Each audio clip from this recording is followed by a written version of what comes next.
The other day I was flicking through a Japanese Tom Hanks fan book when it suddenly occurred to me. There are some truly deranged Japanese gacha games that need to be addressed. Yeah, I wasn't paying very much attention to the book, sorry Tom. Anyway, I saw one of these gacha games recently featuring collectible construction equipment. Diggers, trucks, cranes, that kind of thing. Perfectly reasonable, right? Well, the twist was that they had all been deep-fried in katsu breadcrumbs. So it's a series of plastic toys depicting breadcrumbed heavy-duty vehicles. That's right, there are hot, single breadcrumb dump trucks in your area looking to chat. Was I astonished? Disgusted? Aroused? Something tells me it was all three. The name of the series is Karaage Komuten, for those of you interested in acquiring a piece. But please, consider getting help instead. Regardless, I had to applaud them for the audacity of designing collectibles apparently aimed at the sort of brainless children who put entire toys into their mouths. I myself was a fan of the Traffic Lights gacha series, which forgoes the flashiness of haute cuisine construction equipment in favour of some honest, salt-of-the-earth signalling devices. And by the way, did you know they call traffic lights robots in South Africa? It's not relevant, just thought it was interesting. Anyway, I think this whole gacha culture is a subject that could be an entire video in itself. In fact, it could be an entire YouTube channel. You could spend years documenting the dizzying highs and the sickening lows of gambling for toys that really ought to be lining the shelves of Poundland. When this sort of garishness is your competition, it's no surprise that out and about in Japan you'll see some colourful attempts by advertisers to capture your interest and imagination. Slogans, adverts and mascots are all unleashed full force and thrown into the faces of consumers like the contents of last night's chamber pot. Even now I can recall a slogan that profoundly changed me, which I had the privilege of seeing in Okinawa last year. It was at the world-renowned Hotel Ponytail, you've no doubt heard of it, and it read, "Hotel Ponytail is the perfect place to spend a good time for two people." Needless to say, I was moved. It's impossible not to admire the sheer directness of the message. Contrast this to the mystery evoked by the packaging of, say, Uncle's Gift, a raisin brand, and you can start to develop an appreciation for advertising in Japan. You've perhaps heard of wabi-sabi, the aesthetic appreciation of decay and temporality. Well, now there's a new sheriff in town, in the form of fucking whatever you can piece together in Microsoft Paint. Don't believe me? Look at the box for Calorie Mate, a popular product sold across Japan. Look at that density of information. I mean, this is genuinely insane in terms of design. But you almost have to respect that. I mean, they sell millions of these, and they 100% do not give a shit about the way it looks. The other day I swung by the drugstore to pick up a bottle of Kiss Me Mummy sun cream to smear on my vampirically pale flesh. I look a bit like Nosferatu in real life. When I encountered this display advertising the Retino Time White, or something, I'm not really sure what inflection I'm supposed to use when saying the name. Retino Time? Retino Time? I don't know. The whole thing looks like it was generated by an AI program. Oh, and that model guy advertising the skin cream and everything, he is ethnically Japanese, by the way. He's not a white guy. He's called Matt, and he's known for turning himself into one of those living dolls. I watched one of his makeup routine videos on the Vogue YouTube channel after seeing this stand, and there are 35 steps to it. So feel free to check that out if you want his look. Speaking of cream, I've mentioned cream colons before in an earlier video, and I know it's been wheeled out by other YouTubers for a laugh.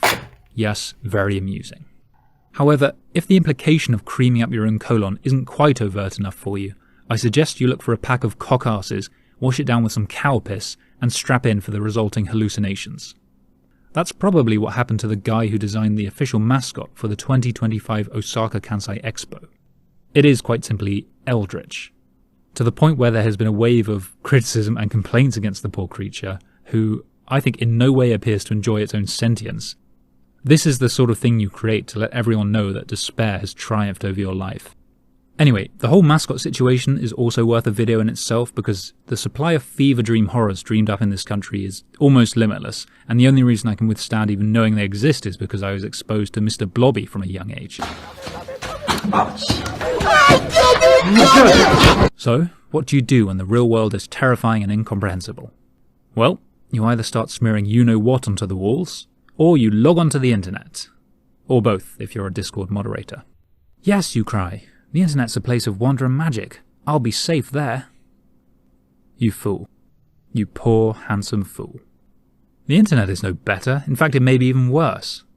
Take, for example, the incomprehensible products I've been proffered via online advertisements.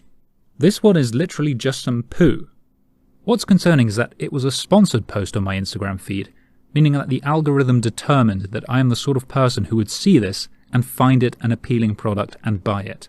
Which is ridiculous because I can just make my own at home. And I do. Maybe I should start charging for it from now on. Good thing I acquired a toilet tower in advance. Then there were these special bikes that, I mean, I don't know exactly what they're for, but I was intrigued by these saddles that sort of tease your bum cheeks apart with a ridge down the middle. And the pricing is also pretty interesting. I mean, what exactly has taken place in the bowels of this company that they're so keen to offload these bikes at such a steep discount? Maybe they're haunted. Maybe they were used in a murder. Does anyone have any clue as to what we're actually looking at here?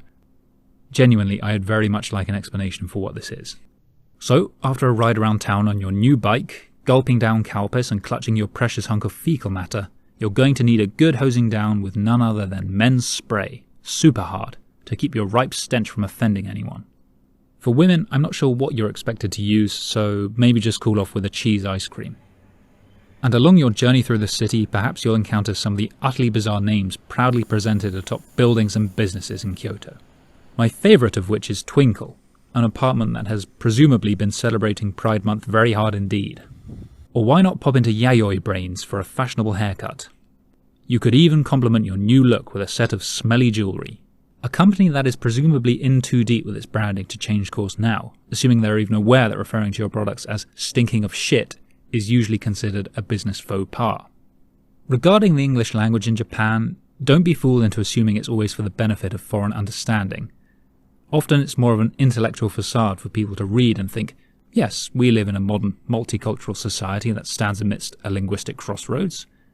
And very few of them are aware that Time Machine Goes Big Time is not a coherent name for literally anything at all. Genuinely, I'm still scratching my head after that one. I mean, I think it was a bar. Maybe I should go in. Should I go in? But anyway, that's all okay. After all, if you live here, then these are the things you need to accept. And as far as I see it, it's all part of the fun. Harmless fun. What's that, you ask? Japanese web design? No, definitely nothing wrong with that. No need to make a video. I beg you. Please. Anyway, thanks for watching. As a reward for making it until the end, here's some footage of the work that was done for the July Gion Festival here in Kyoto, one of the biggest festivals in all Japan. The workmen are assembling huge wooden floats called yamaboko, and it's an act of purification to appease the gods. If you've seen my video on bins here, then you won't be surprised why the city needs some purifying.